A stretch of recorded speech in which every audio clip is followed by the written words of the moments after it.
Okay, that's what I wanted. I'm trying to figure out Zoom, y'all. I've been, for the last couple of years, I've been using Big Marker, and I switched over to Zoom just this past week, so I'm trying to figure it out. So can you guys see my screen? Let me see, hang on. I think, yeah, resumes here. Okay, good. Okay, so hang on, let me see. Going back to this. Okay. All right, make sure y'all can see my screen. And y'all should be able to see the slide. Okay, good. Everybody can hear me. My voice is okay. Actually, I could put my camera on. I didn't do that yesterday. Should I put my camera on, or do y'all want to see me? I don't know. I don't know what to do.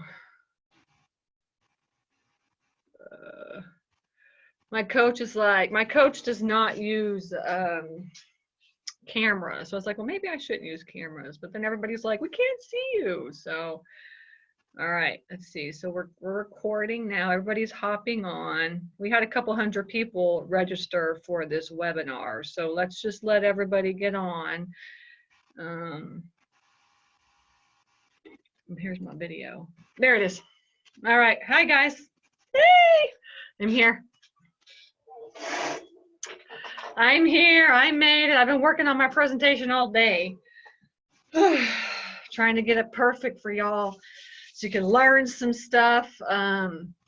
I love getting up and teaching. I really, really love teaching. I love virtual teaching. I've been doing it now since January. I've been getting up and just teaching just like this with my masterminds and my coaching, and I really, really enjoy it. Yeah, the hard part is actually doing the work, like putting the presentations in. If I didn't have to do like a presentation, I'd just be able to get up and teach and just like do my thing. That would be awesome. But you know, you always have to have presentations and you have to do all the work, and that's the hard part, you know. So.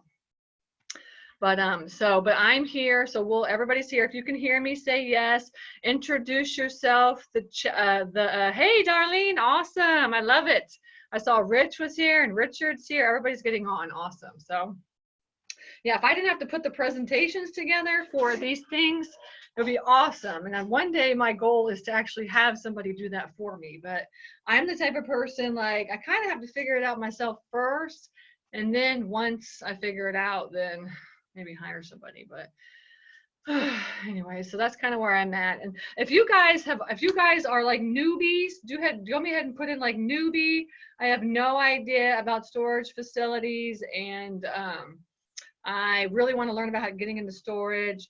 Tell me if you're an investor, tell us what you invest in, right? Do you invest in anything outside of storage, right? Do you do rentals or flipping or all this kind of stuff here, you know? So anything that you invest in, put it in. The chat is there, so you guys can chat amongst yourselves and talk to each other. If you have questions, everybody can help each other. I've noticed since I've been doing these webinars now that everybody wants to talk to each other, right? Because you know, we're all just sitting at home driving ourselves crazy, right?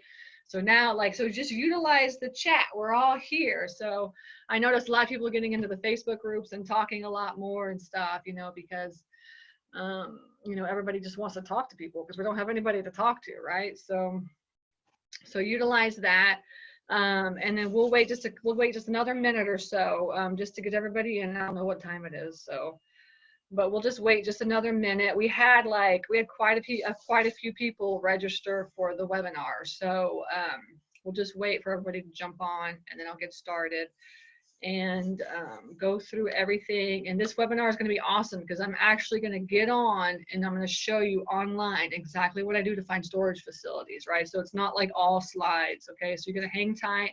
Let me do my spiel, and then and then midway through we're going to get and do some work, and I'm going to show you exactly what I do to find storage facilities. Okay. And good. So I see a lot of newbies on here. Newbies to storage facilities, just wholesaling at the moment in Milwaukee. Oh yeah, and where are you guys from? I know people are from all across the United States here.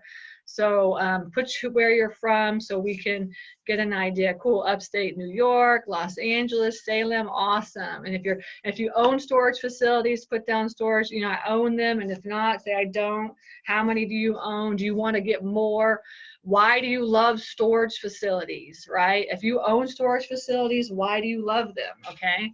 Right? And so the purpose of this is I'm going to show you how to find storage facilities, how I find storage facilities, and how I teach my students how to find storage facilities by just sitting at the desk and finding them, right? And we'll go deep into that today. I have scheduled for the month of April 9 webinars. 9 webinars. 4 webinars are going to be on like beginners getting into investing, what you should be focusing on, and then 4 of those webinars are going to be on storage facility investing, and then we're going to have actually 1 or 2, maybe a couple of them on some couple other topics and stuff too. So I'm not giving up, right? I'm not stopping. In fact, I'm doing even more now. And you guys, if you already knew me, you knew me, I already did a lot. I'm doing even more. I was talking to my coach earlier and I told him what I was doing. He was like, wow, that's a lot. And I was like, well, because now people are really, I mean, people are scared. People are fearful. They don't know what to do. So I'm going to help them to understand what they can be doing right now. All right, that's what I want to do, is help you to understand. Awesome. All right, so everybody's on. Let's get started. Welcome, welcome, welcome. Okay, so today we're going to focus on storage facilities and how to find storage facilities that you can buy without leaving your house, even if you've never looked for them before. All right, that's the focus of today's topic. Okay, so let me see. And I'm just brand new to like Zoom webinars. I've been using another platform, so forgive me for not really knowing what I'm doing on this, okay? And let's see, let me just figure this out. Okay, there it goes. Okay. So when you share my screen, can you see my chat? Yes or no? Because I can't. Should I down this, or can y'all see it? You can see it. Okay, let me put this down then. All right, so I'm not going to be able to see chat, you guys. So y'all are going to have to answer your own questions, and then at the end of the thing, I'll go through and answer any questions. All right, just remind me, okay? All right, so for the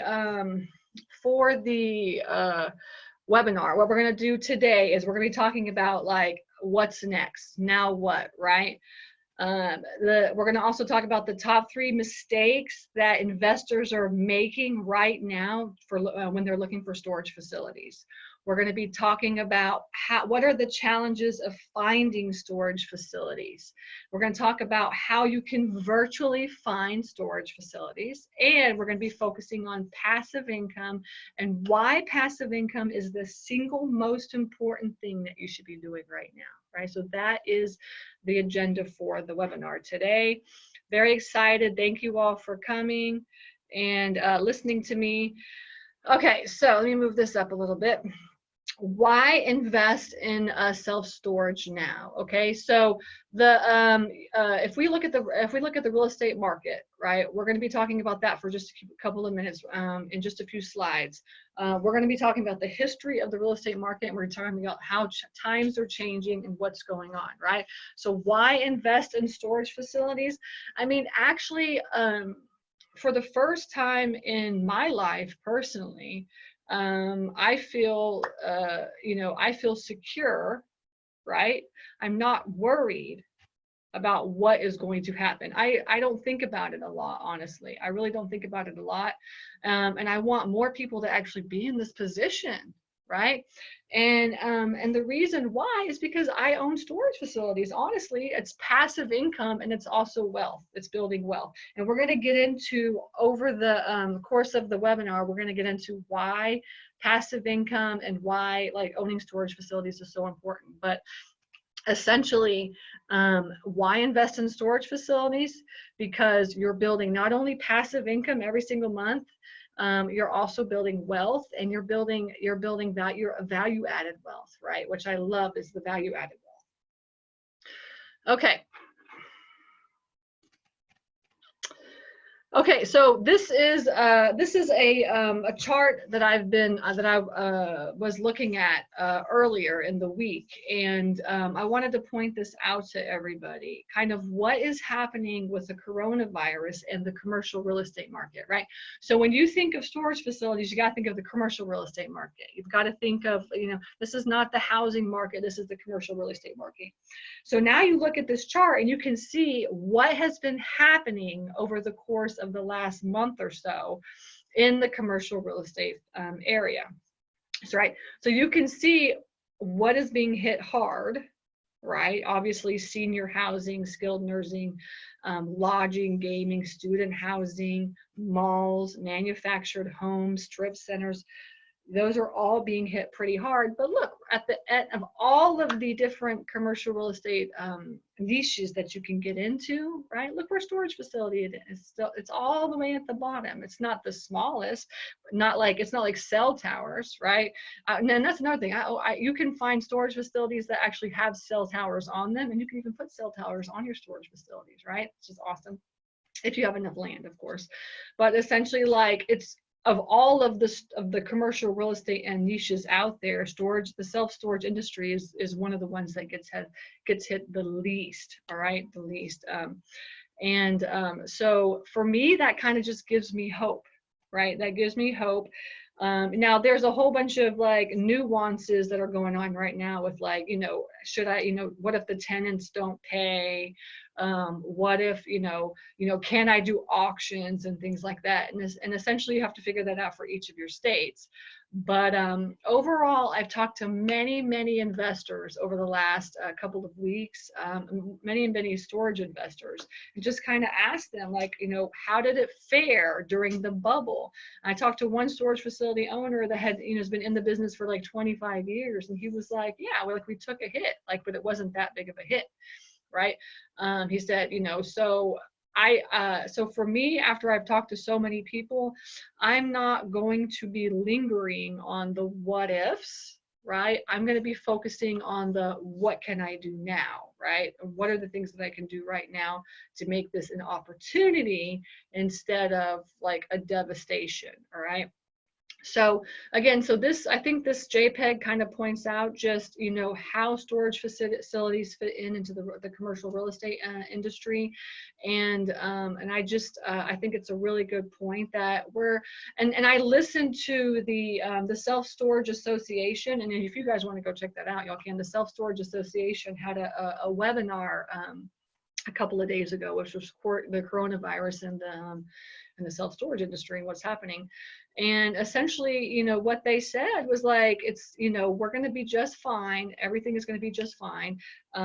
Now, the question is, and I'm talking about, when I talk about storage facilities, I talk a lot about mom and pops, right? Mom and pops, right? I'm not talking about the big REITs. I'm not talking about CubeSmart. I'm not talking about, you know, Public Storage or any of those. I'm talking about mom and pop shops, just people like you and me that own storage facilities that are just, family owned owners that are just trying to make it like everybody, like everybody else in the world, right? So according to, I mean, I don't know what's going to happen to the big box offices. And then frankly, if I was a huge big storage facility owner, I would be more scared than me being just like a little tiny owner with when I'm charging like $50 to $100 a month or something like this. Okay. And if you guys have if you guys want to put anybody that's a storage facility owner, put into the comments what you're noticing over the last couple of weeks in your registrations, tenants moving in and things like that, because we've noticed more move-ins than move-outs over the last couple of weeks. All right. Okay. Let's see. Okay. So what's going to happen? What's going to happen over the next couple of months? I have no idea. I literally have no idea. Okay, so I'm not like a fortune teller. I have never been through a bubble. I've never with storage, the storage industry. I don't know what the coronavirus is going to do to, to our niche. I have no idea, right? But I do know that I'm not going to stop looking for storage facilities. I'm not going to stop looking for any type of property, right? Because I know that in a downturn, that is where you make the most money. That is where the most opportunities are, right? So I know that I'm going to keep contacting sellers. I know I'm not going to give up. I know that passive income is the best way to build long-term wealth, right? And these are the things that I know. So for you as well too, what I want you to do is just keep a a mindset like this: is I'm not going to give up. I know there's going to be opportunities out there, and I'm going to keep looking for properties. I also wanted to point out, I read an article a couple of days ago from Marcus and Millichap as well too, Millichap. And basically what they said in this article was, with interest rates at an all-time low, and this was the article that was the coronavirus and the storage industry, right? So what's going to happen now, basically? And it said, with the interest rates at an all-time low, and real estate investors have a significant acquisition and refinance opportunity. So the real estate is a long-term investment that is particularly well positioned to withstand financial market turbulence. All right. So so for me, I wholeheartedly agree exactly with this statement. All right. So in a downturn, or right now, the way that the market looks is that maybe not in the next couple of weeks, but over time, you're going to have a great chance of acquisitions. You're going to have a great opportunity to refinance, and we are going to be able to withstand this. All right, because that's what passive long-term income does. And another thing that another part of the article had written there which said was, while Marcus and Millichap forecasts commercial real estate to remain stable, barring a major economic disruption, its outlook for self-storage is particularly positive. All right, space demand for self-storage units will experience little, if any, impact from the coronavirus. Right now, that's their opinion. I mean, but of course, that's what they do. They do market forecasts for commercials. So they're saying that there's probably not going to be a lot of an impact based on what's going on. And so, hopefully that gives you a little bit more hope in the commercial, not in the commercial industry, but in the self-storage industry. So for instance, like, in the commercial industry, if we go back to this JPEG right here, in the commercial industry, right? Think about office space right now. Office space, right? If you have a building that you're renting office space to, I'm telling you, you're going to have a hard time. And I can guarantee that this number, which was negative 24%, is really going to increase, right? Over the course of the next couple of months, because nobody's going to be renting out office space, or they're just not, so that'll be interesting to see what happens with that, and building apartments and all these kinds of things. This is going to take, these are going to take a huge hit, but self-storage is going to be okay. Okay, and this is actually a great website. If you're not familiar with this website, it's insideselfstorage.com. So I put this in for you guys, and they have that's the like the Self-Storage Association, or like I guess ISS is what it is. So it's like I think the National or International Self-Storage Association. I'm not sure what it is, but essentially they have on their page, on their main page, they have like a coronavirus section, and every day there's new articles coming up and all kinds of different things going on with the coronavirus and the self-storage associations, and the self-storage world. So highly recommend that if you are interested in the storage industry, that you keep an eye on that page, right?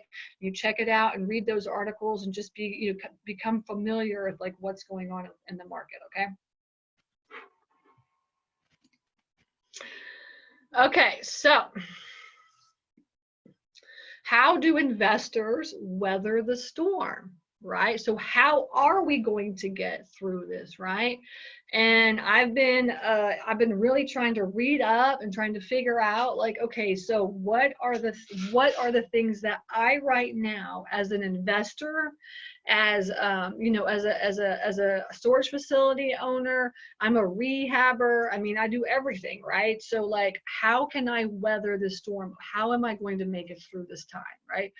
So basically, what I've been reading over the course of like many different articles and stuff is that what we need to do is we need to act early, right? So we need to be on top of what we're doing, right? We need to be preparing for what is to come, right? We need to be not just sitting around and just, scaring ourselves and being fearful about what's going to come. We need to say, okay, now, so I know I'm going to be focusing on storage facilities. I'm interested in buying a storage facility, or I'm interested in buying more storage facilities. So what can I do to start that process, right? What can I do to start looking for these, right? So that's kind of what it is. And then the second thing is we have a long-term perspective, right? So we know that, and that's the one thing I love about storage, is that we know that over time we're going to be making money, and you may not make a lot of money every single month on one storage facility. You know what I'm saying? You can't live off of one storage facility if it's a smaller one, right? But you can build your passive wealth and build that up so that over time you have that. And also they focus on growth and not cost cutting, and I love that part of what you're supposed to be focusing on right now is like growth, right? So you guys are here educating yourself on what you can do. And this is what I say is like, focus right now, this time that you have, on really trying to prepare over the next couple of weeks on when this is over, when this is done, and and then you can really take charge and be ready to take action. And another thing I wanted to point out too about this too is that when it first started coming on, I was like, okay, great. Like, so what's going to happen now with the businesses that I do and everything that I have? Like, should I cut back on my expenses? Should I let some people go? What should I be focusing on, right? And I talked to my coach about this too, and he said exactly this. He says, you've got to focus on growth. Now is the time where you're focusing on what can I do in order to make sure I'm ready for later. So for us, it's business as usual, right? So for me, it's business as usual. So what is the single most important thing that you should be doing right now? Right? And just in general, in all aspects of investing, right? What should you be doing, right? And the answer is that you've really got to start getting your finances in order. I've talked to a lot of lenders over the last couple of weeks, and they're basically saying cash is king, right? Cash is king, right? So you want to make sure, and the thing is that in order to invest in storage facilities anyways, you've got to have money. Right? You got to have money. It's the 80-20 rule, right? You're going to be able to find a lender that will loan you 80%, but you're going to have to have 20% in order to buy, right? So for most of the scenarios, right? So you want to make sure that you're getting your credit in order, you're getting your money in order, and you're always looking for properties. You're still looking for properties, even if it's just sitting at home and looking for those, right? And above all, you've got to educate yourself, start learning how to invest in real estate. If you're a complete newbie and you have no idea what you're doing, you've got to keep investing in learning how to buy storage facilities.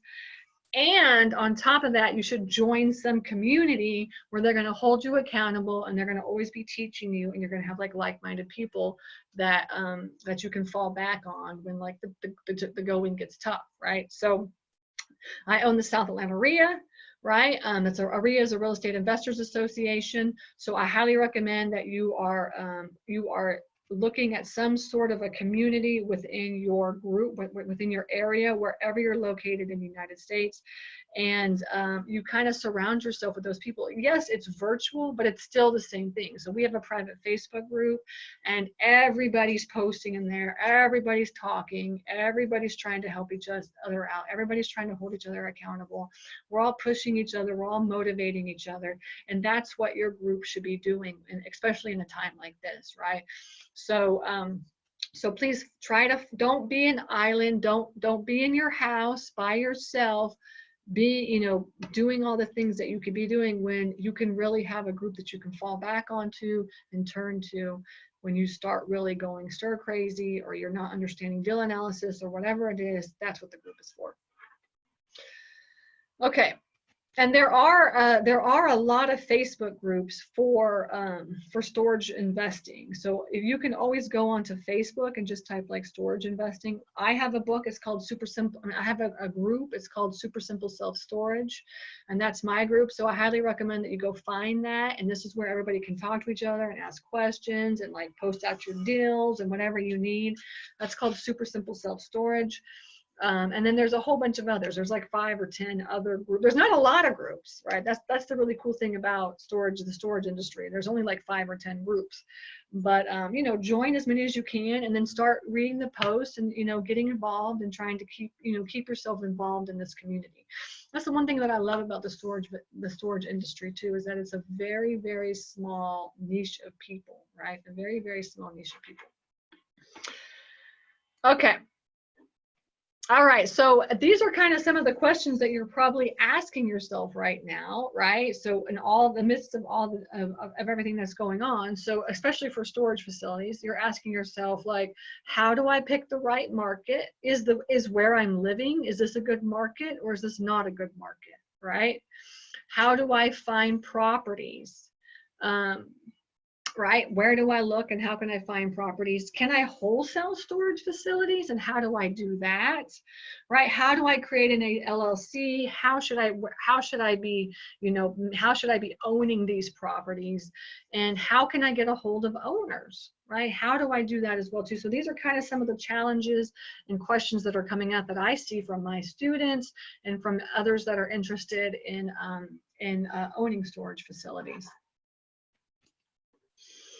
Also, some challenges that we have of the storage of self-storage investing is things like, how can you find motivated sellers, especially right now? How can you find a motivated seller? How can you close the deal, right? How do you close deal? I mean, for us in Georgia, essentially, like, you can't even run title right now. Everything is closed. So how can you even close a deal right now? So because we can't close any deals, maybe I shouldn't really be looking for storage facility in the first place, right? How many of you guys are like in other states? It'd be interesting to hear. How many of you guys are like your state or your city is like no more like closings at all? So like in the state of Georgia, everything is put on hold, right? So that's kind of one of the questions, is like, how can I close my deal, right? You know what I'm saying? What's happening with that? And then making several offers. Also, I was going to say to that too, like in the state of Georgia, I just got notification from my attorney, and they basically said the governor basically like said, you know, you can now have virtual closings. So that only took like a week for them to do that, right? So I think our governor in the state of Georgia is kind of is actually being proactive about this. I really wish there was more of a lockdown, you know, on people trying to go out and stuff, but essentially like he's named like a construction in the state of Georgia, he's named construction as an essential job, right? So he wants to continue doing construction in the state of Georgia, and I can completely understand that, right? Because they're making their money off of all their permits and everything that they're doing. right? So we're still having third-party inspections and stuff like that. And then also he's saying like closings can now be virtual, right? Now we have to get the title agencies to be open to be able to run title on that. So that's probably the next step for us to be able to do closings. But essentially I can see within the state of Georgia essentially that they're really trying to like figure out how they can manage and do things virtually, which actually is really cool, because like they should have been doing this like years ago, right? We should have been virtual years ago. So now of course you have to have a pandemic for them to actually get off their ass and do something, you know. But like at least now we know going forward we might be able to do a lot more stuff virtual than what we've been doing now, especially the permitting stuff, because in Atlanta it's horrible. You got to go down and it takes hours and it's horrible. Anybody else can relate to me, put it in the chat, okay? And yeah, so challenges like making several offers, right? What kind of offers should I be making to these sellers, right? When I talk to them, what kind of offers? And I always teach like you need to be making like several different offers, not just one offer, all right?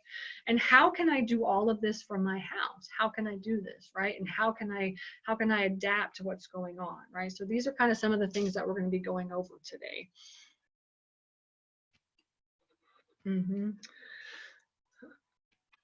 And okay, and somebody said, I see two super simple self-storage groups. One of the groups is the Mastermind, and that's for my students only. And the other one just says super simple self-storage. If it says Mastermind, only my students are allowed in that group, just so everybody knows. Okay, cool. And let's see. All right, so let's have some fun. All right, let's have some fun. Okay, so now that I have y'all here, okay, cool, perfect. Let's have some fun. We're gonna have a quiz. All right, are y'all ready for a quiz? Okay, cool. Okay, question number 1. How many storage facilities are there in the United States? How many storage facilities are there in the United States? You can't say a lot. Give me a number. All right, what do you think the number is for storage facilities? 25,000, Arthur says, 1.5 million, 20K, 450,000, 10,000, more than one? That's not an answer. 100,000, 43,000, 50,000. Yes, you'll get the replay. All right, good. Everybody's answering. Cool. Okay, so lots of awesome, totally awesome with the guesses there. Perfect. None of you got it right though. Oops, let's go back.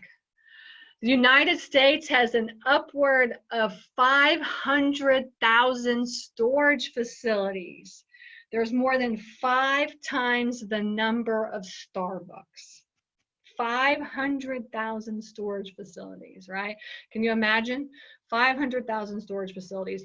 I mean, essentially, there's more storage facilities than there are Starbucks. And there's actually, I was reading, there's enough storage facilities for everybody, storage units for everybody to have a 7 square foot area to themselves in the United States. Isn't that crazy? Okay, all right. The next question, what is the average number of items that are in an American home? So how many items do we have in our home? Each one. Let's give a guess. What is the number of items that you think that you have right now in your home? Okay, good. We have 5,000, 20,000, 100,000, 50,000, 1,500. You know, you must be living very minimalistic there with 1,500 items. 25,000, good. Lots of good guesses. Awesome. 100,000. Okay. The average number of items in your house right now is 300,000. 300,000. All right. The United States is the #1 consumer in all of the world, right? And I was reading too that the average child the average child in the United States has like 250 toys. 250 toys, can you imagine? All right. And so that is why I wanted to talk to you guys about this. All right. So this is my family, right? And we actually moved into a tiny home last year, all right? And it's so funny because, you know, over the course of the last like 4 years now, we've been buying, we've been buying storage facilities. And I just see the people with all their stuff. I see that. And so my husband and I, we actually bought this. We were going to use it as a like an Airbnb, just have it, or actually just have it as like a vacation home. I'm not really going to do Airbnb because that's too much work, right? But we're going to have it as a vacation home. And then my husband was like, why don't we just move here? All right, so we did. So we spent like, it took us 6 months to sell like 80% of what we had. Right, 6 months. We had so much crap in our house. We had like a huge house. We lived on 10 acres. And it just was like, and when we were getting to the point where we just like, okay, we have way too much stuff, right? And it was just kind of like, and actually what happened was, 3 or 4 years ago, actually 4 years ago, when I got pregnant with Lillian, that's my daughter, I had 20 rehabs going at that time. When I got pregnant with Lillian, I was doing 20 rehabs at the same time, right? And so in my mind, I was thinking like, how am I going to do this, right? How am I going? And we did not own storage facilities at that time. We didn't even have any passive income really at all, except for a couple of rentals. And so in my mind, I was thinking, how, like, now that Lillian is around, how are we going to make money if I can't do all these rentals? And frankly, I don't want to do all these rentals because they're just killing me. I'm sorry, these rehabs, because they're just killing me, right? So that's when we started looking for storage facilities. And actually, that's when we started looking for passive income. I just told my realtor, I said, just look for passive income, like multifamily, whatever you find. And he just happened to come across a storage facility that was for sale. And that's how we got into the storage business. I went over and took a look and I was like, yeah, I think I can do this, right? And I talked to one of my private lenders. Instead of like lending me money for a house, I convinced him to lend me money for the storage facility. And we haven't turned back since. And essentially all we've been focusing on now since the last 40 years is really finding more storage facilities. And what's so funny is that I was talking to somebody on the phone the other day, and they basically said, they're like, Stacey, it's like, it kind of seems like you knew about the coronavirus. You knew that all this was going to happen. And I was like, well, what do you mean about that? And she's like, about 3-4 years ago, you started, buying all these storage facilities. You started buying all these storage facilities, and then all of a sudden, like last year, you like sold all your stuff and like moved into the mountains up in North Georgia and just moved into a little tiny home. And like now you guys are all by yourself and like, you're prepared for this. And remember what I told you, like, I really feel like we're prepared for this is because over the last 4 years, we've been preparing for the downturn.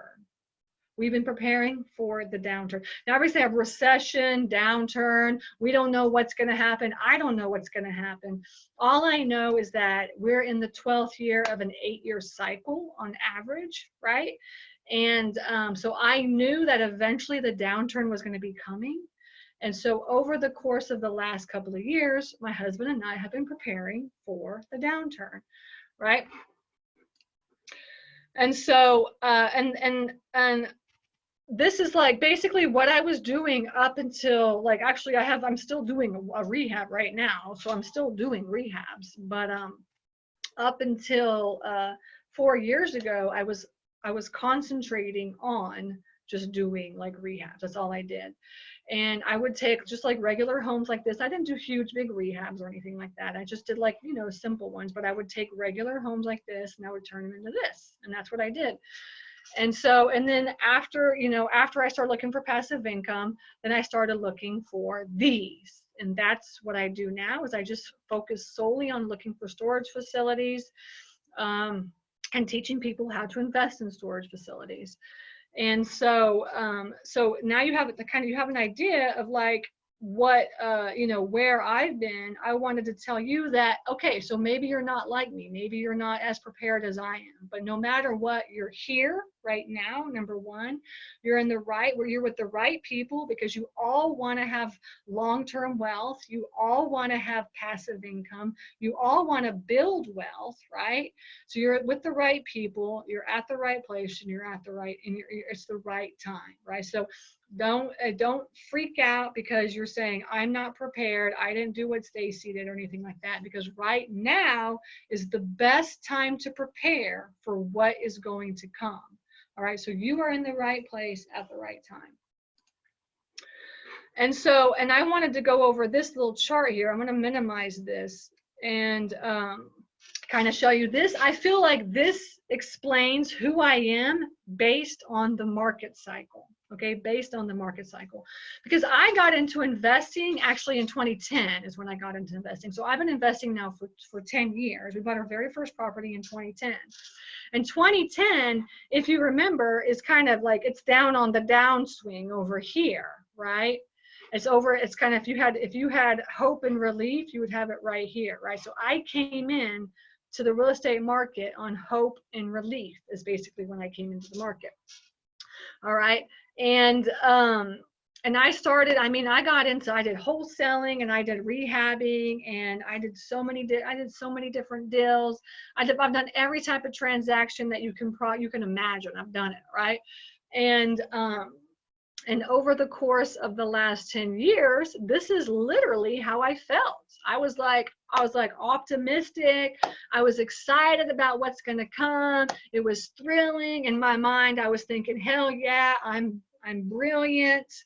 And then you get to the top of the market, right? And then you start realizing, right, that there's too many hands in the pot. There's too much competition.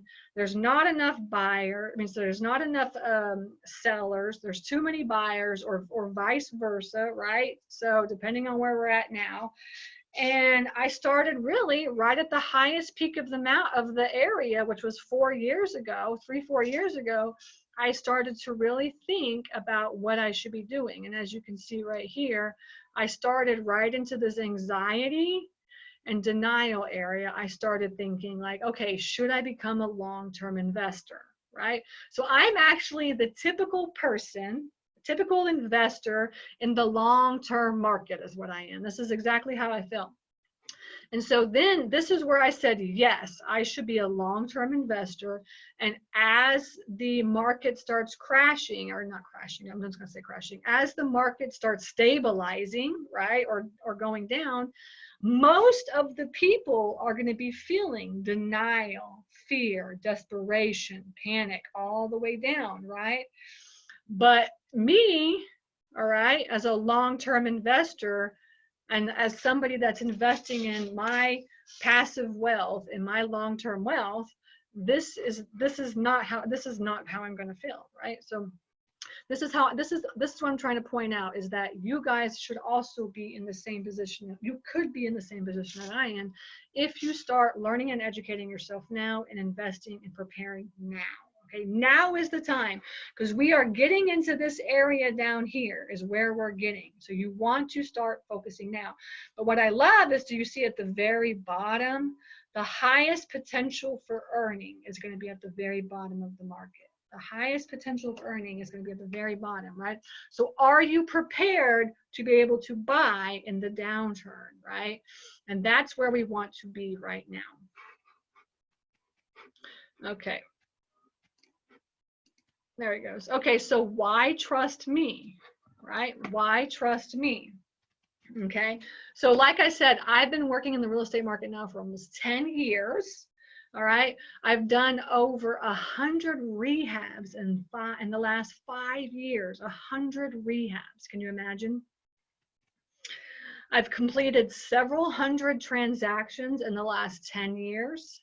All different types of transactions. I've owned commercial property, storage facilities. I've wholesaled. I've done rental. I've had rental properties, owner financing, you name it. Every type of transaction, I've done it. Okay. I've taught hundreds and hundreds of students just like you over the last 5 years, all right, on both how to buy storage facilities, how to find storage facilities, how to wholesale storage facilities, how to rehab, wholesale, how to do creative deal structuring. I've taught beginners, I've taught systematizing, how to systematize your business. I've taught everything, every type of topic that you can imagine. I've taught it to students as well too. And I do own storage facilities as well. And I'm looking for more right now as we speak. I need to buy a couple more storage facilities. Okay. All right. So these are the reasons why I feel you should trust me. So now let's get into how to virtually find storage facilities. Okay. How to virtually find storage facilities. So what I'm going to do right now is I'm going to go over these 5 areas of finding the virtual storage facility. First, I'm going to help you to pick a market. All right. And then I'm going to show you how to use Google Maps to find storage facilities. We're going to show you driving for storage facilities and how to do this. I'm going to talk about how the whole acquisitions part of finding the storage facility, and how to track it and keep track of what you're doing, of all the properties that you find. Okay, so you want to make sure that you got your notes ready and you're ready to take notes, because this area, this section is where you're really going to learn how to do everything. So what I'm going to do right now is I'm going to hopefully get out of this, and I'm going to show you guys how to find storage facilities and pick your market. Okay, so I want to make sure right now we're still here. Can you guys still see my screen? I just want to make sure that you can see my screen. Okay, good. So now you can see the satellite imagery of where I'm at. Okay, good. All right, everybody's there, so everybody can see. Okay, awesome. Okay, and this is something that I teach my students as well too. So you guys are getting a special treat for learning how to do this, but I really wanted to just share this information with you, so while you're sitting at home, you guys can be doing this, okay? So essentially what you want to do first is you want to pick your market. You want to pick your market. Now, you can see in Google Maps, like when you're picking your market and deciding where you want to focus on, you want to really be in Google Maps, okay? So, and now a lot of you can buy storage facilities out of state, right? In other states as well too. And you can look for storage facilities just right in your backyard. So I'm going to kind of show you how to look for storage facilities on Google Maps, how to figure out what market you should be in too, right? Now, when you look for a storage facility, I mean, the rule of thumb is you really don't want to have that much, you don't want to have any competition within 3 miles of where your storage facility is, all right? But, I mean, if you're living in the city, I mean, you can't really go by that rule, right? Because there are storage facilities around the corner. What I teach my students is actually how to find storage facilities, and I focus on $500,000 or less, but up to $1 million. So I've got students that are looking for around $1 million or less storage facilities. That's what I focus on. I don't look for anything bigger than that, because most of the people, when they're starting out in storage, they don't have really a lot of money either. Tell me, you guys, while we're in the chat and stuff here,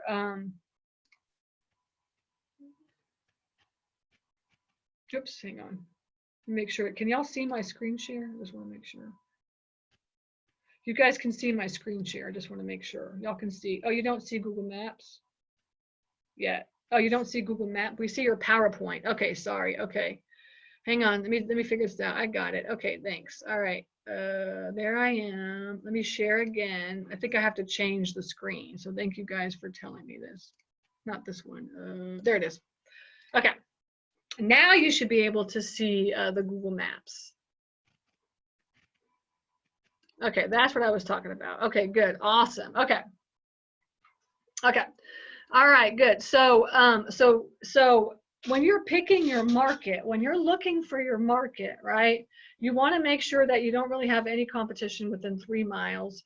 Now, like I said, I focus on $1 million or less properties, focusing really on my sweet spot for me personally is around $250,000 to maybe $350,000, something like that.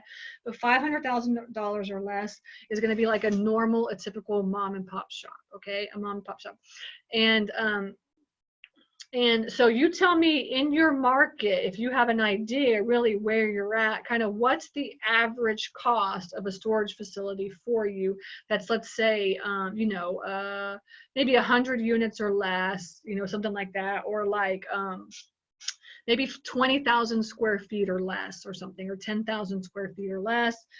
And then give me an idea so I kind of know where everybody's at, if you have an idea about this, okay?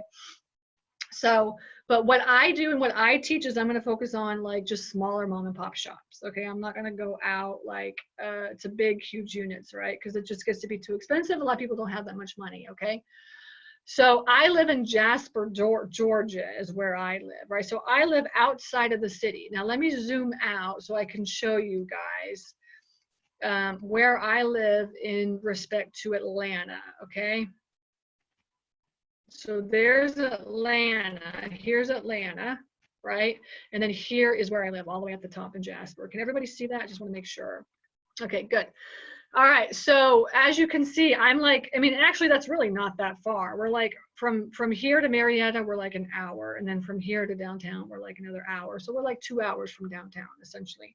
Now, so when you're looking for a storage facility, especially ones that you're starting out on, you don't really want to focus inside of a major city, all right? Unless it depends on which city it is, right?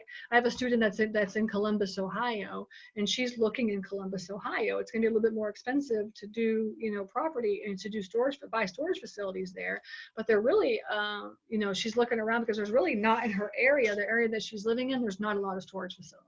Right, so it's kind of inside of the perimeter, and as you can see, like Atlanta, and I know a lot of metro cities kind of have this like circle around them. We call this inside the perimeter or outside the perimeter, right? So I just wanted to make sure I wasn't missing anything. Okay, good. Yeah, so like somebody says, I have a student that's also in Los Angeles, and they're just like, hell no, I can't afford a storage facility in that area. So I'm going like out, which is good. But you want to pick a market, right? Where if you're going to be outside of your state, then you want to at least have somebody that can verify your like locations, like have like a boots on the ground person, you know what I'm saying?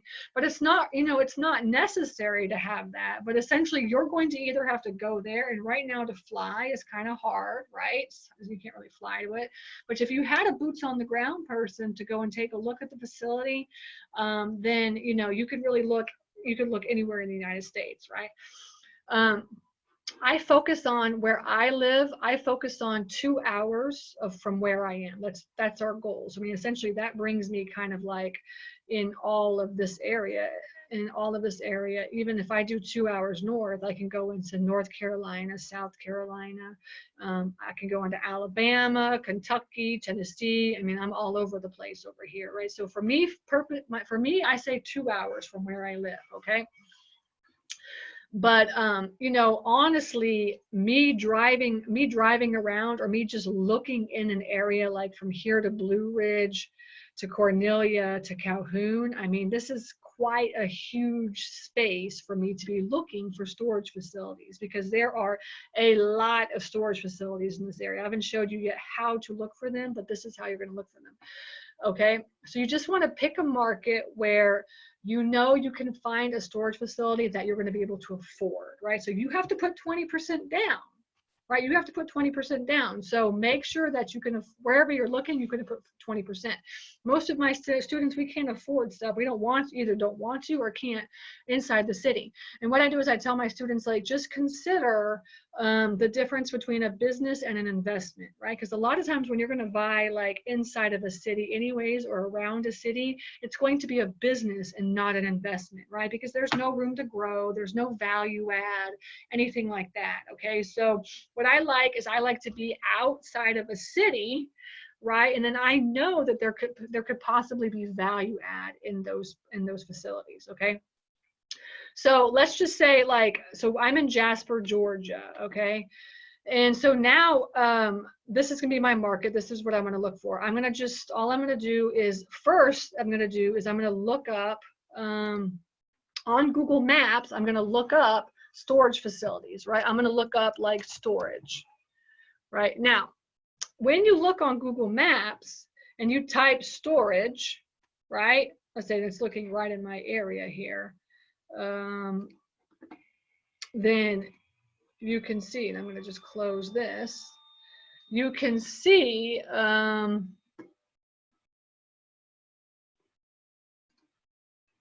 getting rid of my face, it's distracting. You can see here all the different storage facilities kind of in the area.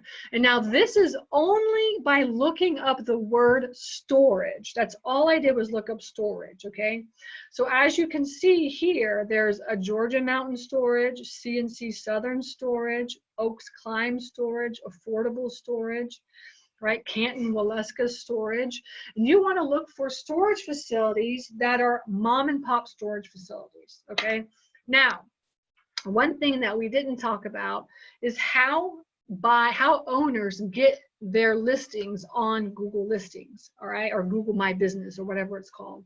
And actually to get onto Google My Business is quite difficult, right? If you've ever had to put a business on Google, it's not easy, all right? You have to have a mailbox, which a lot of storage facilities don't even have mailboxes.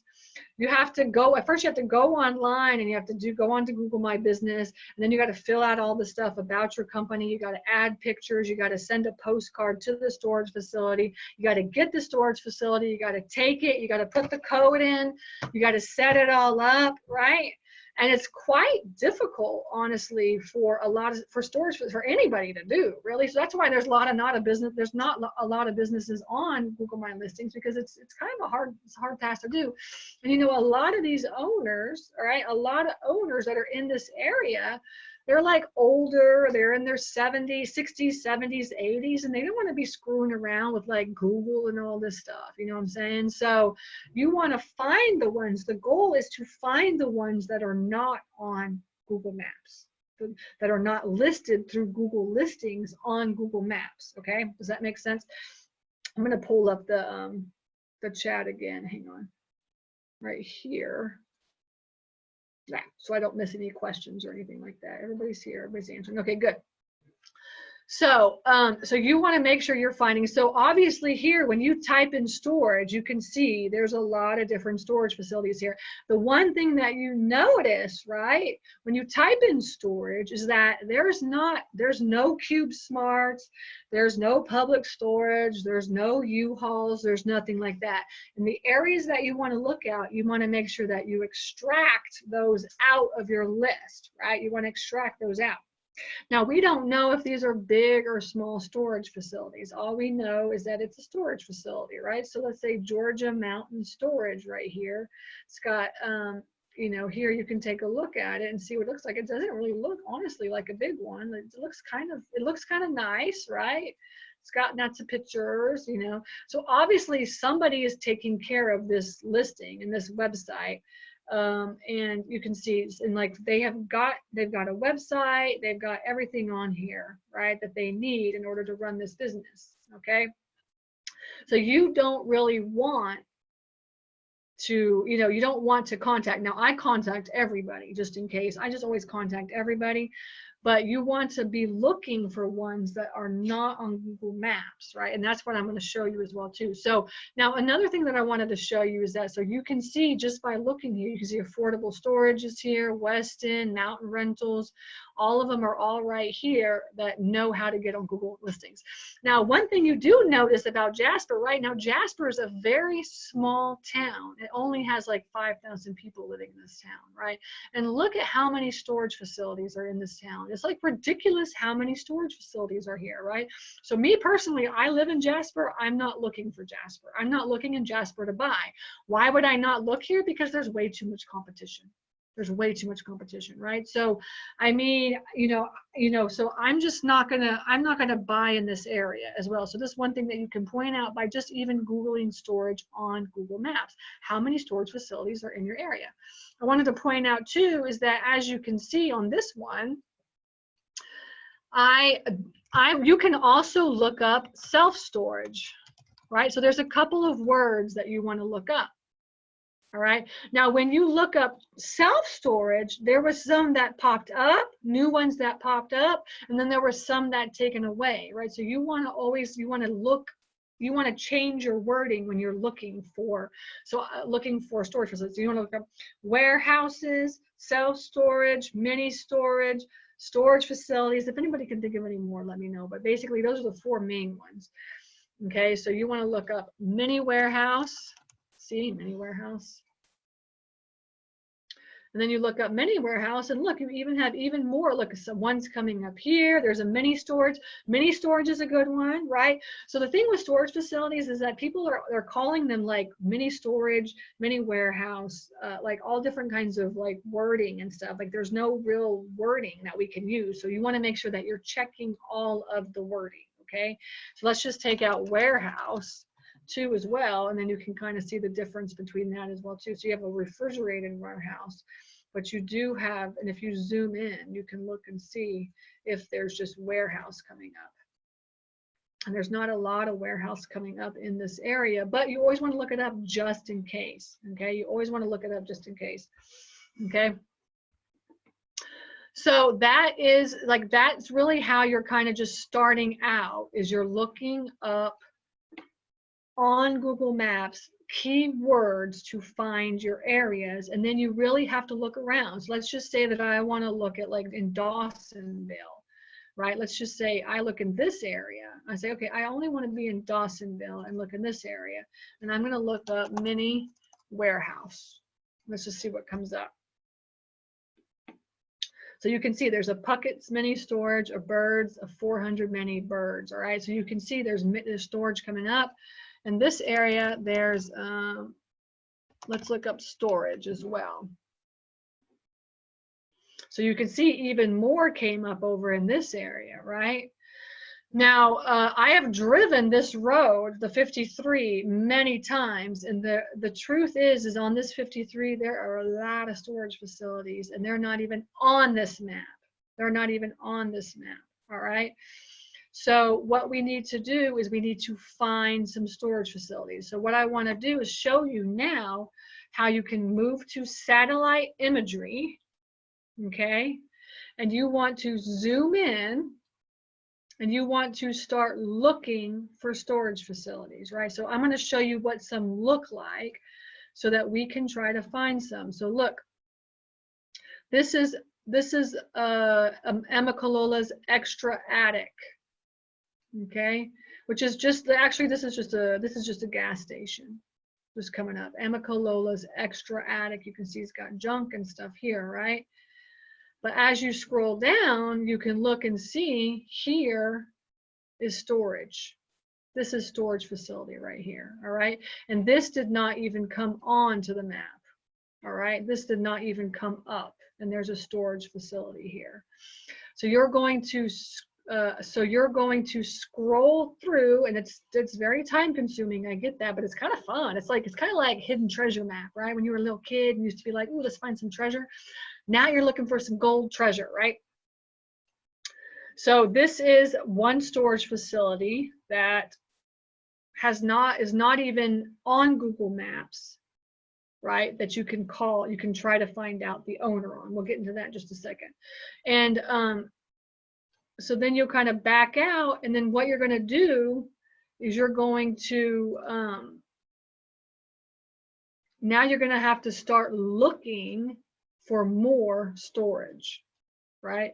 That's not on the map. So you can see, and a lot of times what I do is I'll find like a little tiny town, or no, like a small town, and I'll say, okay, so now where should I focus on, right? So let's say here's a Georgia Mountain storage right here, and let's see if there's any other storage facilities in this area. And you can see this is the Big Canoe area right here. So this area, so here is Georgia Mountain Storage. Let's zoom in so you can kind of see what it looks like. And that's the power of social media. I mean, social media. That's the power of Google Maps, right? You can see what the storage facility looks like. So here you can't really see, but actually I think this is not really the right location. Let's see if we can find the right location on this. on this map. But what you're going to want to do is just take time on the satellite imagery to look and see if you can find storage, right? And you can say, okay, well, this is one that's right here. That kind of, I don't know what kind of a building that is, but that looks like something. And then you zoom out and you just keep looking. So as you keep looking, let's see, we'll go through and we'll look at, we'll try to find like a couple of towns here. I know Big Canoe has some storage facility. Let's see, where am I at? So I'm not lost. Aha, Marble Hill also has storage too. So now we're going to just kind of scroll through in your area and see if you can find any storage in this area. And you can get as close as you want. You can zoom out. You know, you can get as close or zoom out as possible. Okay. And essentially, this is what I do: is I just follow the path, and I try to look and see where the storage is. Right. So I look through. I say, okay, Old Mill Road. I'm down on Old Mill Road. There's no storage here. Let's see. Maybe I can go this way and look and see if there's any storage. And then here's the marble factory. Let's look over here and see if there's any storage over here. That doesn't look like any storage. And you can zoom out and just keep looking through to see if you can find storage facilities. And then the more that you look, I promise, the easier it'll get for you to find them. All right, but they usually look like long, skinny buildings. And I'm trying to find a couple of them for you so you can see what they look like. So let me pull out. And let me pull out and see like where are we at here now? Storage. There you go. Let's look, for instance, like at the South Pickens storage. Okay. So here's a storage facility here, South Pickens storage. And like you see, this is what they look like, essentially just like rows of buildings all lined up. And then a lot of times they have parking kind of all around as well too, right? So you say, okay, here's a storage facility. This is kind of a bigger one, right? It's gonna be more expensive, but this is what they're gonna look like. All right, and then you can kind of keep looking down, seeing how everything is going, keep looking, all right, and spend some time. Let's see if we can figure this out. And let's see if we can figure this out. Look for any more here. And the more that you zoom in and look, right, the easier it gets, right? So you kind of look around and say, okay, where else could a storage facility be? All right, and you kind of look, and so this actually is ball ground, and this is where I own a storage facility here in this area. Let me see. And so this is, oh yeah, so here, look, this one, here's a storage facility right here. You see how there's two long buildings right here? This is, and it's actually, this one's actually on the map. It's R&R ball ground right here. And you can see it's not exactly right here, but that's the storage facility. And here's ours, Miss Lillian's. You see how it's kind of two long buildings. All right. And so, and this is basically how you look for this is how I look for storage facilities, honestly. The ones that are not on the maps, you're going to find, it's going to take a little while for you to find them. But if you can look for long, skinny buildings, right, like this, you can say, okay, well, maybe this could be something that could be a possibility. And so what I do is essentially I go through on satellite imagery, right?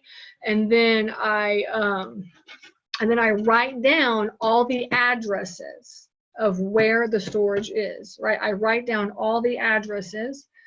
And the ones that you, like the ones here, like that you know, like, okay, this is a little, for instance, this is a little tiny one right here. Right? This is only like 2 little buildings, all right? And you know this is R&R storage, right? So I'd be like, oh, maybe I'll just call him up and just see, you know, because he has it on there, but it's not, you know, it's not in the right spot, all right? And so you could just call him up and just talk to him, is what you could do. And so, and then that's what I do essentially is I go through and I try to find storage this way. Let's try to find another couple examples so you'll have an idea. And I saw somebody said, how do you choose a location? And I talked about this for a few minutes, but essentially choosing a location means like you're going to have to figure out which location you want to be in. All right. So do you want to be like local? All right, essentially locally, like in your area, and then depending on how much money it would cost to even buy a storage facility, how much money do you have? You have to put 20% down. So you say, okay, like I know I can come up with 20% of this, then this is how much I know I can look for. And in my area, if you live in Los Angeles, for instance, somebody lived in Los Angeles, you know, obviously those are going to be way more expensive, right? So, so you have to, basically you have to find an area that you know you're going to be able to afford, or if you want to wholesale, you can also wholesale it. And so you find an area where you're buying. Actually, if you're at a wholesale, all you need to do is just ask your buyers, where do you want to buy your storage facilities at? And they say, okay, I'm looking in Iowa or whatever. Like, so then you can start really just looking around in Iowa and trying to find storage facilities. Okay. So I wanted to actually back out again and go through and just show you guys what storages look like so that you could have an idea of what you're looking for, right? So as you can see, here's another one right here. The 108 mini storage has three little buildings right here. So, so you can like get an idea of what these things look like. So when you're sitting here all day trying to go through and look for more storage, this is how it's going to be looking. Is you're going to be like, okay. And the one thing I tell my students, like, look at this one right here. Okay, this is on Friendship Road right here. So, you know, I don't know if this is a storage facility or not, but it looks like a storage facility. A lot of storage facilities have like really rusty roofs, but then also I pointed out, like Greg says, it looks like a chicken farm. And a lot of times, like, especially up in the North Georgia mountains, we got some chicken farms up here. We got a lot, I don't know why, we got the chicken capital of the world or something up here. But essentially, so you want to be able to figure out if it's a chicken farm or a storage facility. Usually chicken farms, though, I'll show you what a chicken farm looks like. They have like these things on the side, like for ventilation, for air and stuff like that, I think. I'm not sure. But anyway, so I'll show you. So this does not have that in there, but the only way you would know is if you drive by. Okay. But I would definitely put this on my list, right? Put this on my list so that, you know, I could like go by and take a look at it the next time I'm out. And so now you can see, so now I'm like, okay, where else can I look? Let's find. And what I've noticed too, especially where I live, is that when I go to these little tiny towns, like I come out, if you come out and look at these little towns, all right? So for instance, like Waleska, you see how it's a little tiny town right here? A lot of times in this area, there's a storage facility somewhere. Now, as you can see, there's nothing coming up on Google Maps at all, but these little tiny cities, they always have at least one storage facility. They do. So now you have to sit there and you have to try to find the storage facility. It's like, where's Waldo, right? So that's what I do is I sit and I go, okay, now where are these damn storage facilities, right? And you sit here and you look and you look and you look and you try to figure out, okay, like where could this storage facility be? Where could this storage facility be? And a lot of times, sometimes they're right in the middle of the city, but sometimes they're kind of like right on the outskirts of the city, you know? So you look around and you try to figure out on the outskirts of the city, like where, you know, where these things could be, right? So this is what you would want to do is sit here and look, and let's see here. So if we look and if we keep looking, I'll show you. I don't know if there's any storage facilities here at all. So, but at least you kind of have an idea of how I'm looking, so I can see maybe there is a storage facility up here somewhere. You just never know. And if I look and if I pull up, self-storage. Let's see if that comes up. And then, okay, so now you can see my areas right here. Let me go back to Waleska. Where is Waleska? I have no idea. Somewhere over here. That's a really small town, but I know here's Waleska right here. Okay, so here's where we were. And so then you'd say, okay, so still there's no storage facility here. Let's look up chicken farm. So you can see, like here's Higgins Poultry is right here. And there's actually there's no chicken farm that's on Google Maps. If they're on Google Maps, because usually they're hiding these chicken farms, right? They don't want anybody to know like where they're at and stuff because they're doing like horrible things. But but here's what a chicken farm looks like. This is the perfect example right here, right? So this looks kind of like a storage facility, doesn't it? But it's actually buildings that look like this too, right? So here's what a chicken farm looks like. So sometimes chicken farms look like storage facilities, just so you know. But what I do is I'm just like, just in case, I don't know, I'm putting it on my list, okay? So I keep saying I'm putting it on my list. So what I mean by putting it on my list is I actually just pulled this up for you guys. So can you see this? Can you see my spreadsheet? Just say yes or no on this, okay? Okay, good. So here's like my master follow-up contact sheet, okay?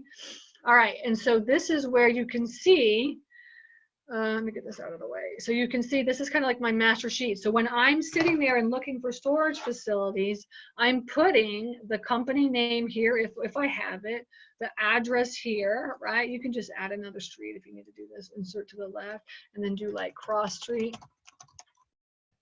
Okay, you can put some cross streets so where you know where it's at and stuff, and then you put if you know the phone number or anything like that, the driving date, when did you go driving, what size is it, is there parking, any notes, and did you send any letter, did you call anybody, right?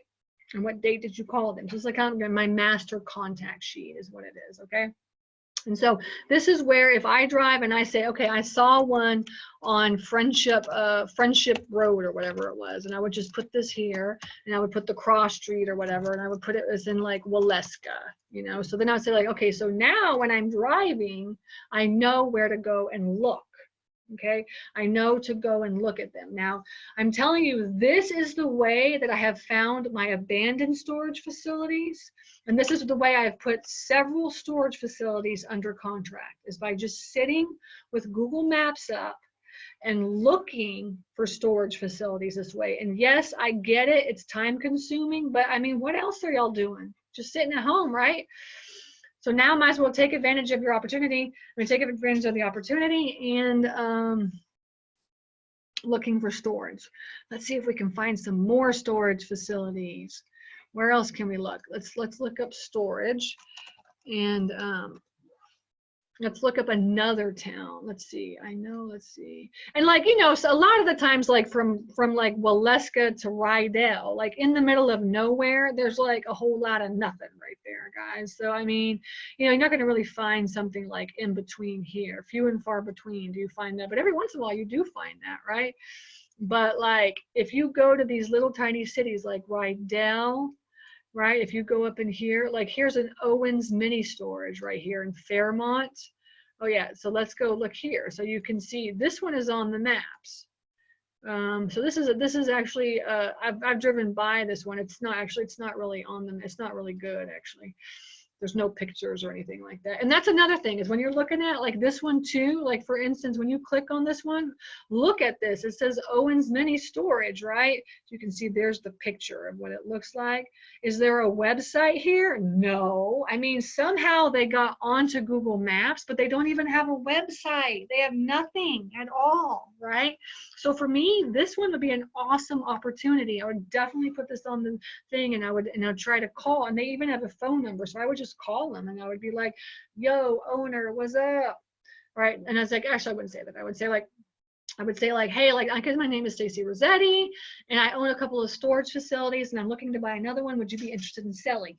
Now, one thing is that when you call owners up, like essentially you want to talk to the owner. You do not want to talk to the office manager, because when you talk to the office manager, what are they going to say? They're going to be like, no, they don't want to sell, right? They don't want to, they say no, they don't want to sell because like essentially they don't want to lose their job, right? I have called a couple of them where they're like, yeah, definitely, I'm going to send you the number over, which means like they could definitely be interested in selling, right? When the office manager is like, yes, I'll send you the number right now, then they could be interested in selling. But most of the time they're like, no. Okay, so you don't want to talk to the office managers. You want to talk to the owners, okay? Most of these out here are going to be, the owner's going to answer anyways, right? But so here's Fairmont, right? So there's one, like I said, it's outside of the city limits of this city, right? But let's see, are there any storage facilities in this city? Let's see. So then we look around and say, oh wait, let me see. Are there any storage facilities over here? I'm not sure. Let's look and see. And a lot of times if there is going to be any, then maybe they'll be like right around the main street, but you just want to look and kind of just see and be like, okay, where would, if I were a storage facility, where would I be? Is this a storage facility? This is a school. This looks like it's the main road that's going right through Jasper. I mean, I'm sorry, Fairmont. So I would just keep looking around and be like, are there any storage facilities? I don't know. I have no idea. We go over here and take a look and see there's a lot of houses here, that's for sure. And you know, there's a lot of, you know, this is a little tiny town, you guys know. There's a little tiny town. So I don't really see anything. But you just want to make sure, because a lot of times, so if he's the only one that has a storage facility in there, he's probably doing pretty good, right? Because this looks actually like kind of like a little bit of a bigger town. It's not like super big, but you know, it's a bigger area. So, but I only see the one, but you can look through. Just make sure that you don't, you know, you look really good and try to see if you can find. Oh, what's this? That's looking like something right there. What is that? Let's go over there and take a look and see. This looks like a storage facility right there on Saddle Club Road, right? So I would put down Saddle Club Road on my sheet in Highway 41 or 411 in Salcoa Avenue or Salacoa, or whatever it's called, Avenue. And I would put that on my list in Fairmont to go take a look at it and these kind of things is what I would do. So that's kind of how I look for storage facilities. And then I put them right on the map. Okay, and right on my sheet. And then now you have to go driving for storage facilities. All right, so now so I know people say, I don't want to get out of the house. Do I have to get out of the house? Well, to confirm what that is, the only way to confirm is you have to drive around and take a look at it, right? So if you're on like lockdown where you cannot leave, then obviously you cannot do that right now, okay? But what you can do is you can focus on building your list up, and you could get, like, you know, hundreds of storage facilities within a 2-hour radius ready to go. And then when you're able to get out and start driving around again, then you can go and drive around, take a couple of days and drive to look for storage facilities, right? So as of right now, what you can be doing is, number one, looking for storage facilities that you can put on this sheet.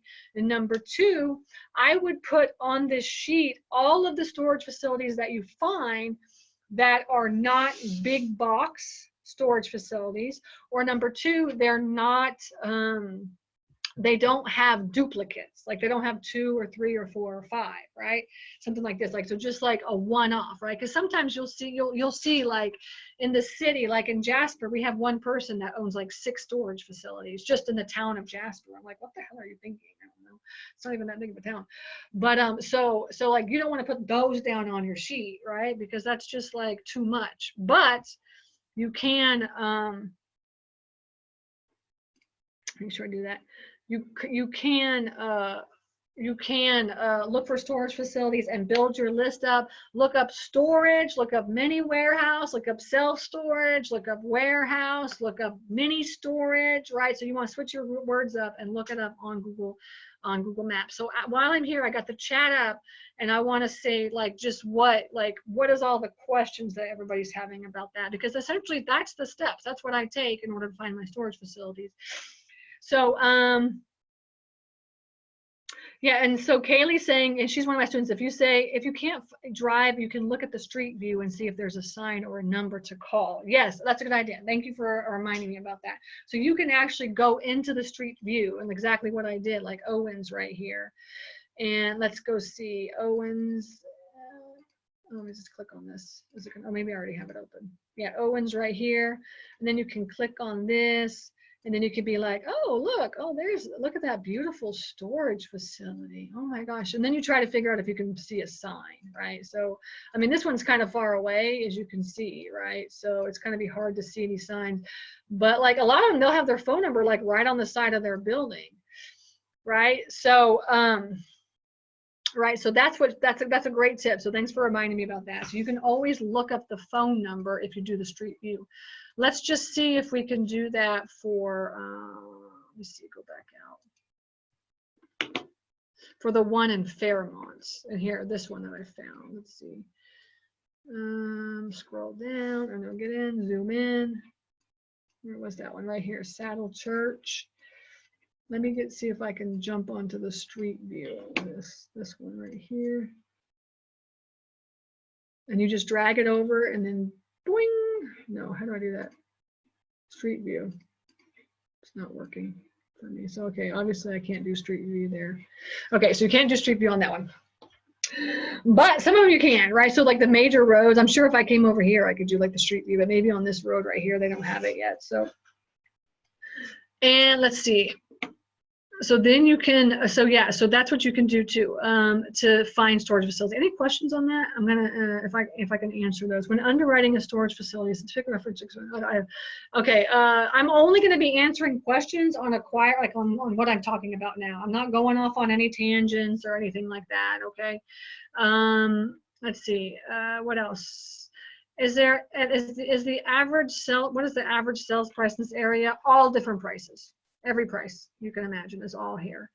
Any other questions about how to find storage facility? In the area where there's less amounts of storage, what's the approximate amount to build a small one? I have no idea. We're not going to get into that right now.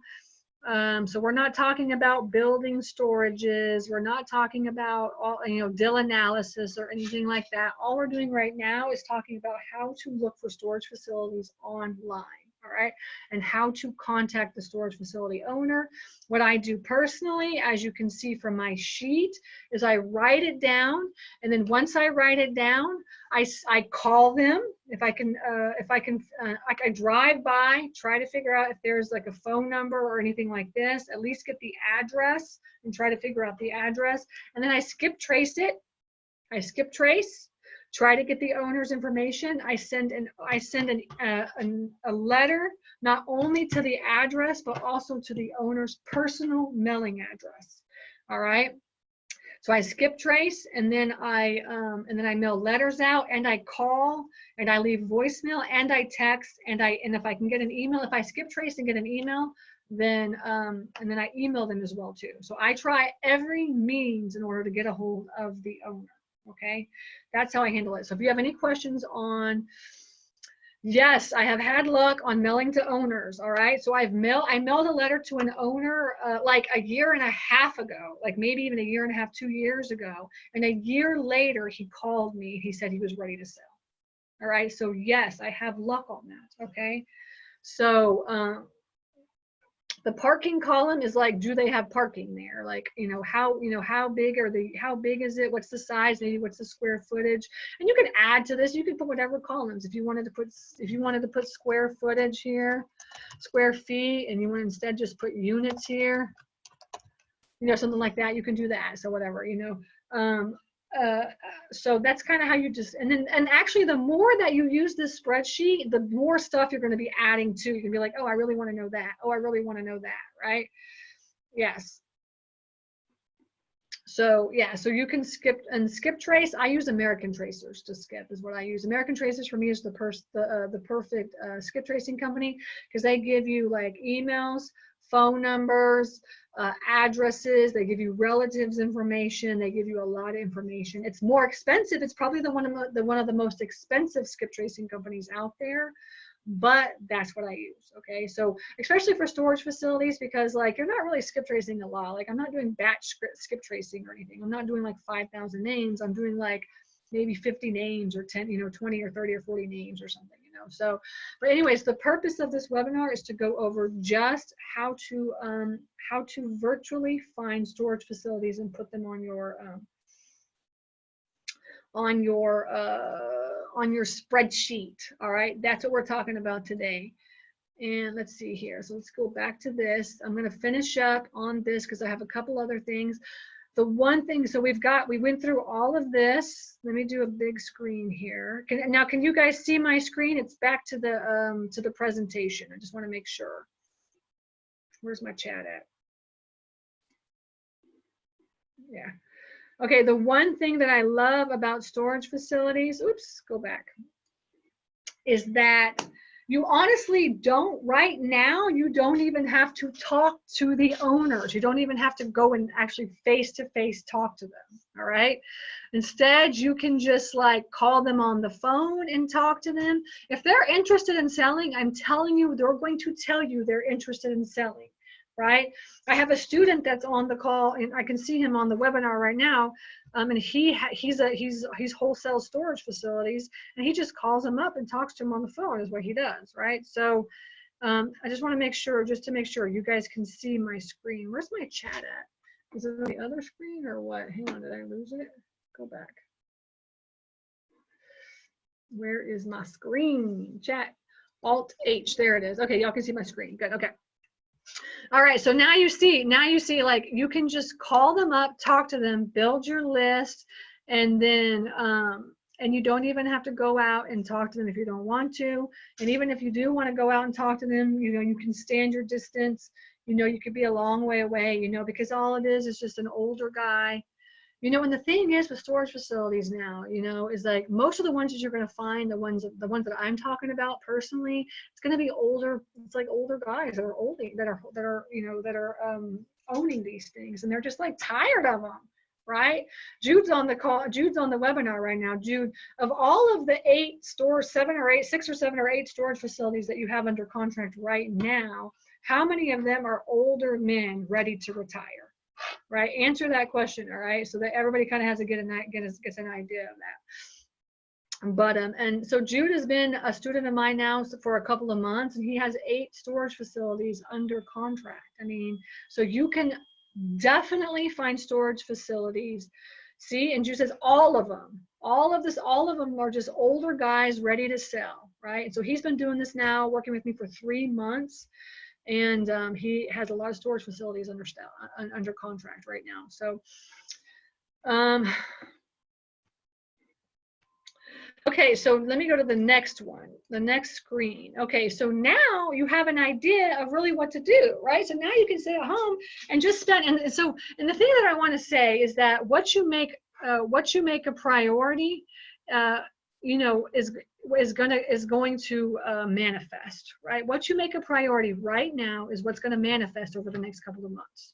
Okay, so you've got to internally decide, what is my goal, right? Now that you have this downtime and you're trying to figure out, like, okay, so now what are we doing? Essentially, on our storage facility side, for me, my husband is really internally trying to tighten up our systems. That's what he's doing. I mean, we're doing things like we're really trying to we were already virtual, honestly, because we haven't even met our tenants in years. I mean, essentially, I haven't met a tenant in 2 years because we were already electronic. So we don't have to do that. A lot of storage facility owners, they're freaking out because like you had to be at the office, you had to go there and meet and sign a contract. Whereas for us, over the last like 4 years, I mean, I haven't really met a tenant in like at least 2 to 3 years because we just do everything online, right? And that's what I teach my students, how to do that.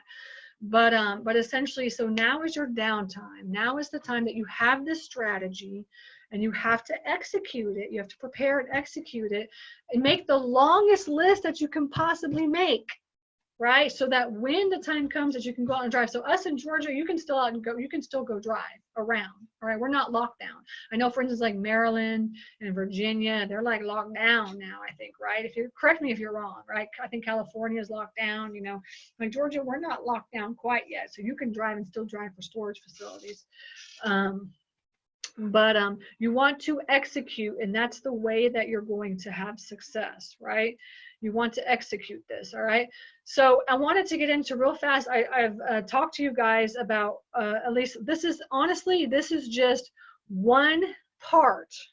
One little tiny part is how to find storage facilities of a much bigger picture, right? Because when you buy storage facilities, honestly, you become a retail customer, I mean, a retail business owner, right? So you have to have this mentality of like, now, okay, like everybody's always fixated on like, how do I find these properties? But if you actually want to own a storage facility, you have to really think about how you're going to own the business and how you're going to run the business and manage the business, right?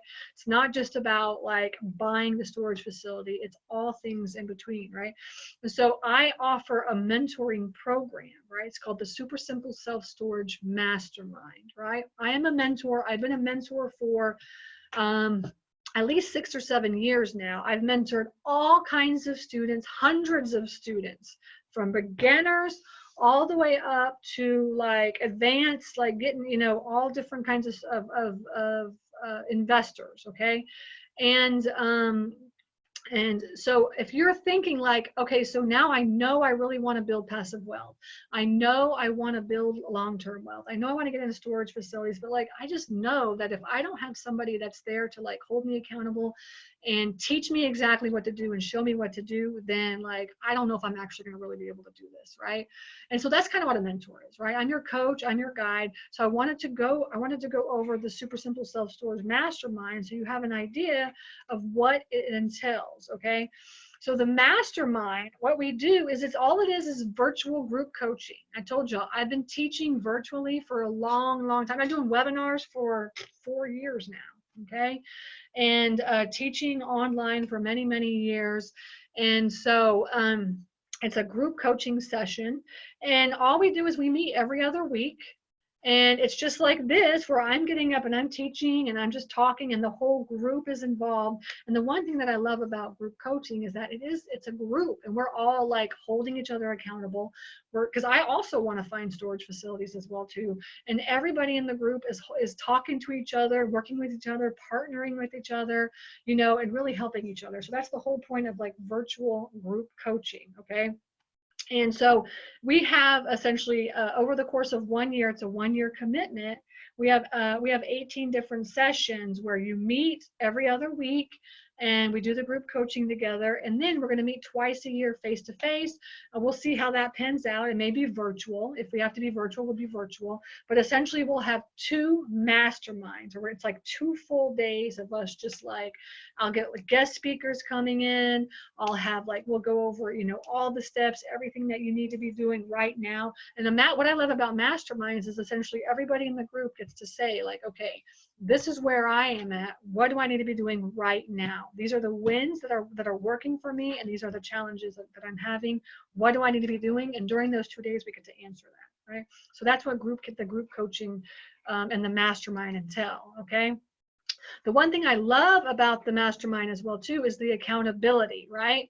Everybody needs accountability, all right? Everybody does, even I do, all right? So I'm the type of person, like, if we're going to have goals, we're going to make sure that we reach those goals. So we actually have an accountability software, and the software, what it does is we have like essentially a group.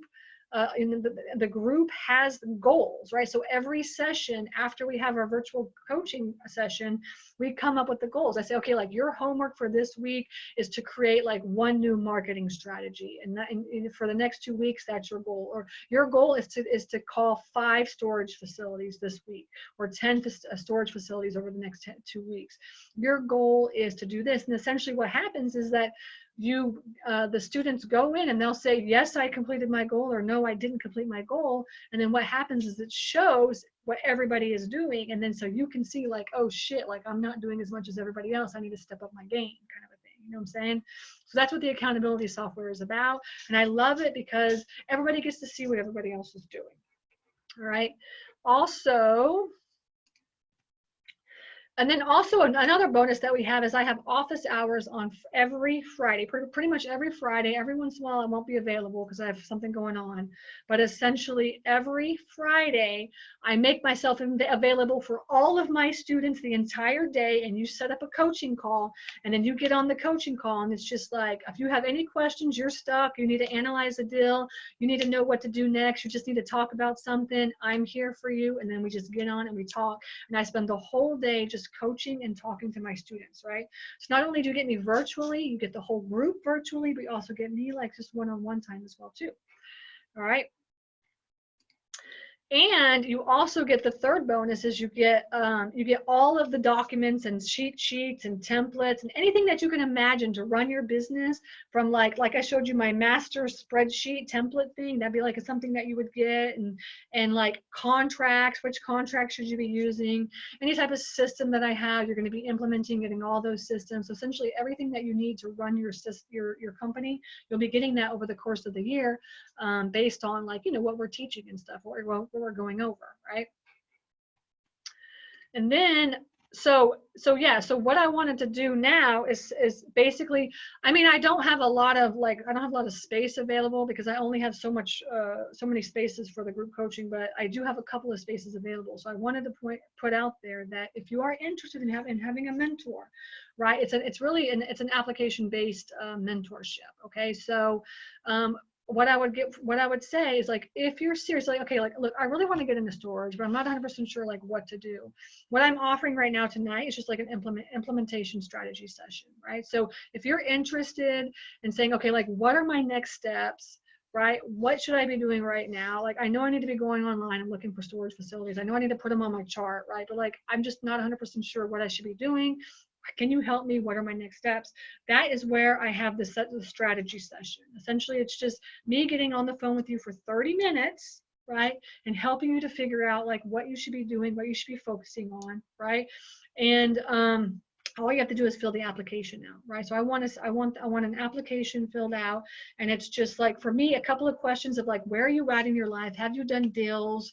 You know, what are you focusing on? You know, what kind of investment strategies are you interested in? And so these are the kind of questions that are on the application. You just fill the application out, and then I'll email you, and we'll set up a time for a strategy session. Okay.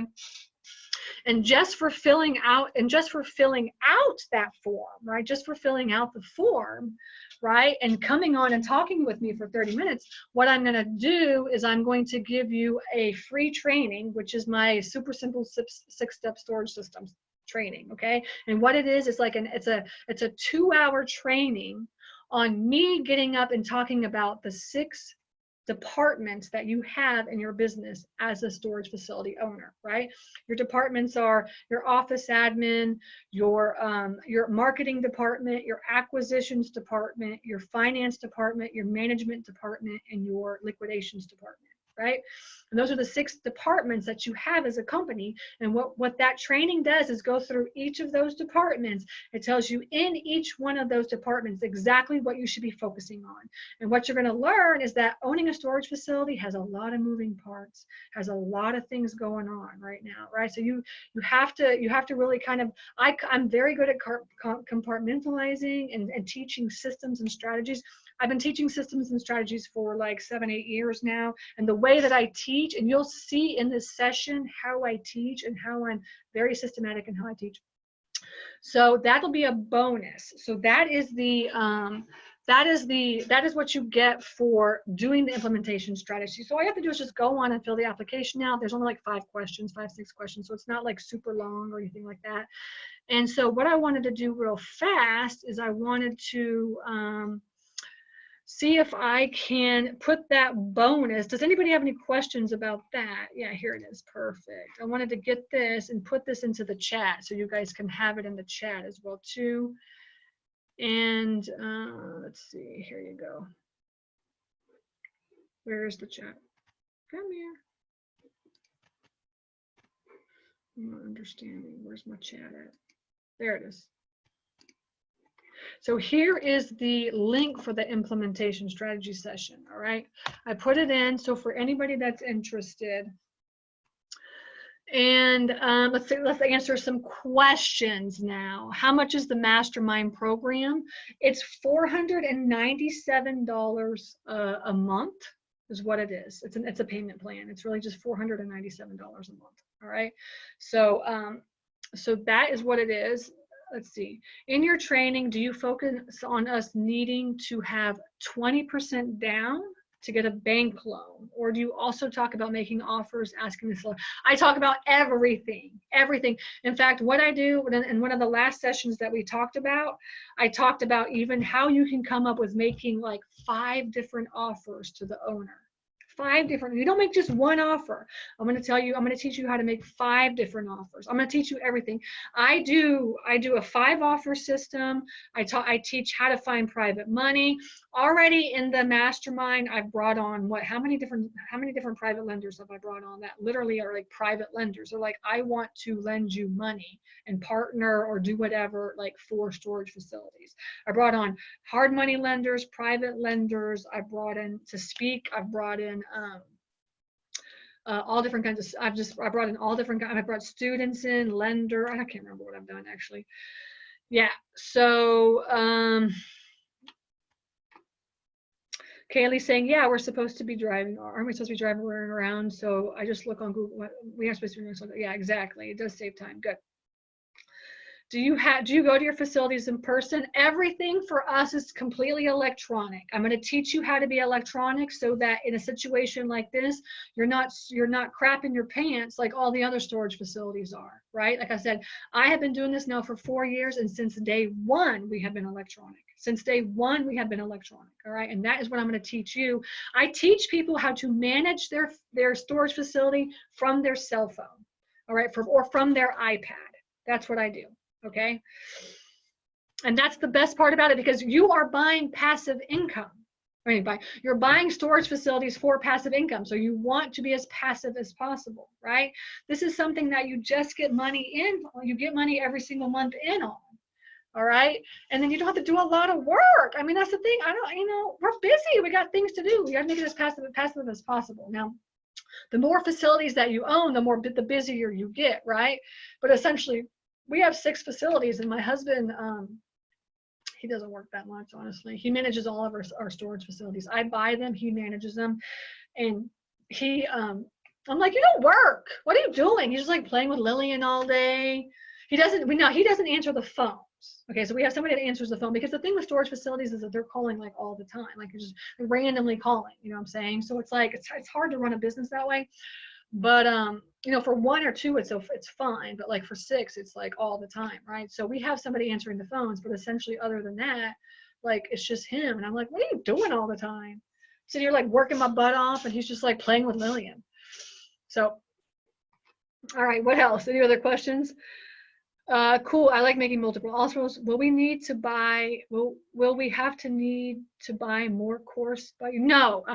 So I don't have no. So I only do group coaching is what I do. I don't upsell, no upselling or anything like that. So I just only do group coaching. And the reason that I do group coaching is because I used to do one-on-one coaching, but I felt like I wasn't making enough of an impact on like the world, essentially. So now I group coach, and like I just want I want to help as many people as I possibly can. And honestly, I do not charge a lot of money for this.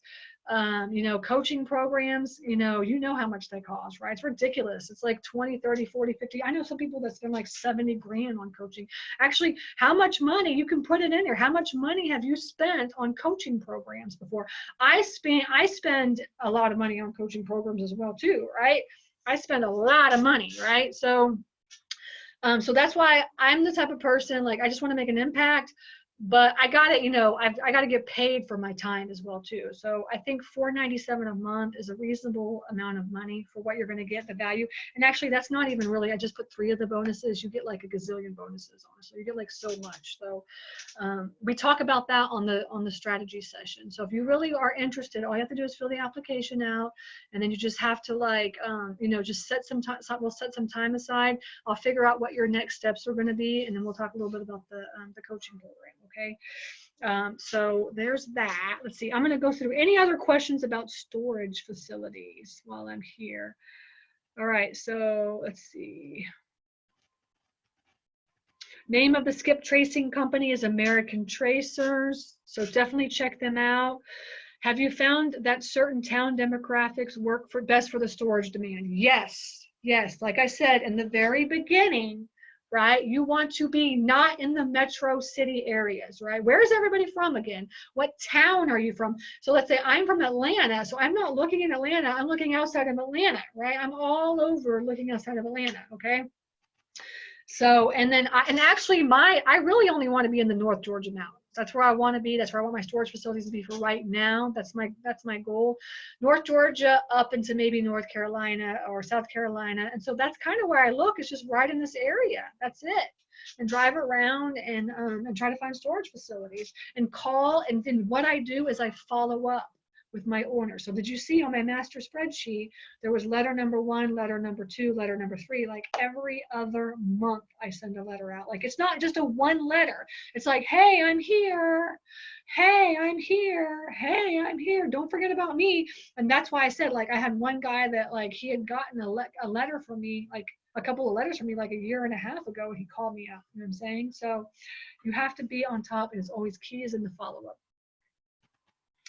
Okay, let's see what else. Parking, skip tracing, mailing letters we talked about. If you're shut in, okay, underwriting we talked about. Let's see what else. Okay, I think we got all the questions. If you have any other questions, please put them at the bottom. And I think that's it. All right, so we've been on now for a while. I think we've gone over quite a bit. All right, so hopefully y'all found this of value, okay? And I'm here for you, all right? So I'm here, and you'll see I'll be doing a couple more webinars on storage facilities over the course of the next couple of weeks, all right? So just keep an eye on that too, all right? I look forward to seeing you guys. Hey, John, I didn't know you were on. All right, cool. So everybody's on. So I look forward to talking to you on the call, and I will see you. And I wish you guys the best. All right, stay healthy, and I'll talk to you soon.